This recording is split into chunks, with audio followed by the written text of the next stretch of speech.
दोस्तों क्या हो अगर एक इंसान सबके सामने से गुजरे लेकिन फिर ऐसे गायब हो जाए जैसे कभी था ही नहीं। ना कोई फिंगरप्रिंट, ना कोई नाम और ना कोई बॉडी।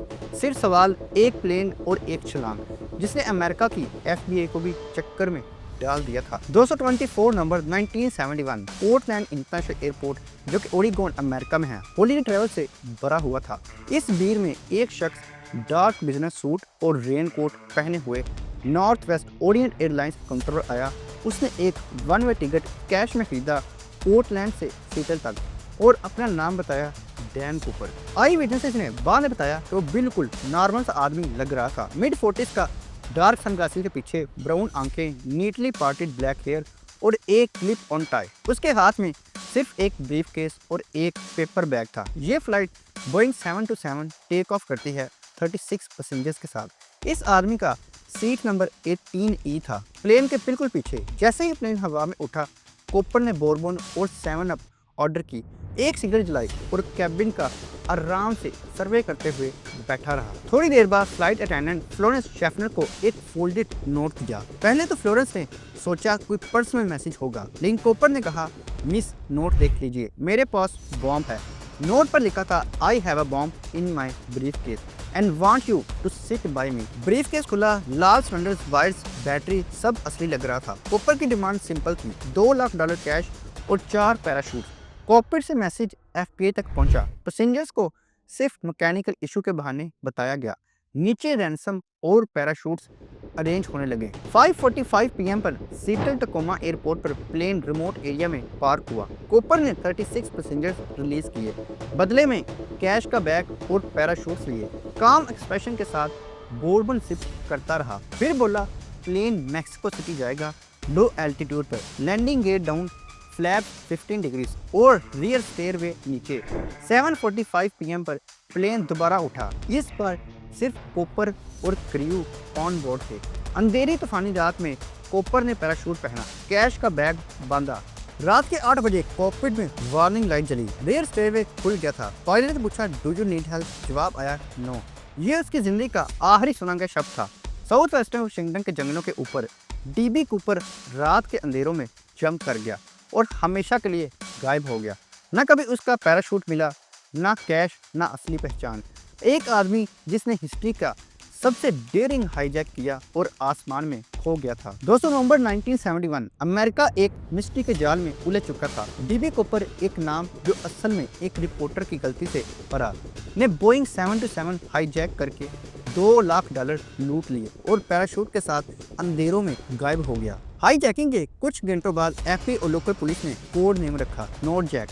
हेलीकॉप्टर्स, प्लेन्स और ग्राउंड टीम्स एरिया वाशिंगटन के रग फॉरेस्ट में सर्च कर रहे थे। बारिश थी, ठंडी हवा चल रही थी, अंधेरा था और एक ही सवाल था, कूपर कहाँ है? दोस्तों, एयरफोर्स ने SR-71 स्पाई प्लेन तक बेच दिया 80,000 फीट से फोटोज लेने के लिए, लेकिन ना पैराशूट मिला, ना बॉडी। रेनो में पार्क्ड बोइंग 727 से सिर्फ एक ब्लैक क्लिप ऑन टाई और 8 सिगरेट्स बट्स मिले।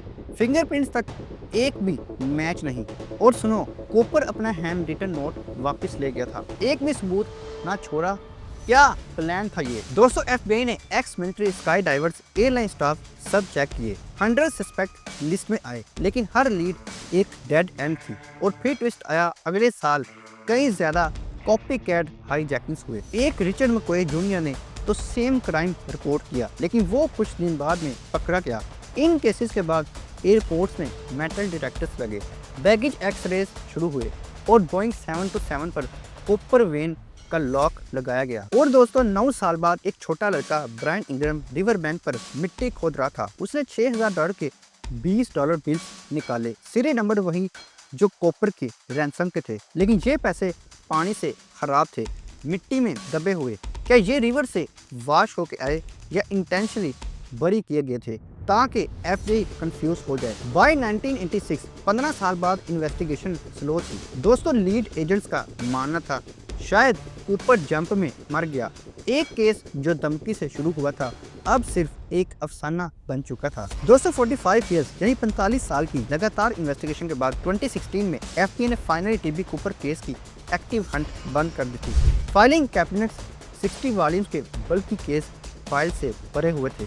लेकिन एक भी सस्पेक्ट पर चार्ज नहीं लग सका। एविएशन हिस्ट्री में ये इकलौता हाईजैकिंग था जो आज तक अनसॉल्व्ड है। दोस्तों, ऑफिशियली कॉपर का ट्रायल उतना ही ठंडा हो गया था जितना रेन सोक्ड जंगल जहां वो गायब हुआ था, लेकिन पब्लिक इमेजिनेशन में ये कहानी पहले से ज़्यादा जिंदा है। एफबीआई ने अपने रिसोर्सेज कहीं और शिफ्ट कर दिए, लेकिन कॉपीराइट्स, जर्नलिस्ट, अमेच्योर, स्लूथ्स और थ्रिल सीकर्स अब भी इस मिस्ट्री के पीछे लगे हुए हैं। तो कौन था कॉपर और क्या वो बच्चा था? एफबीआई का कंक्लूजन ग्रिम था। उस तूफानी रात, पिच ब्लैक अंधेरा, 200 mph विंड, सिर्फ एक ट्रेंच कोट और लोफर्स, सर्वाइवल ऑलमोस्ट इम्पॉसिबल था। रैंसम के $20 बिल्स इंग्रम के रिवर बैंक फाइंड के अलावा कभी सर्कुलेशन में नहीं आए।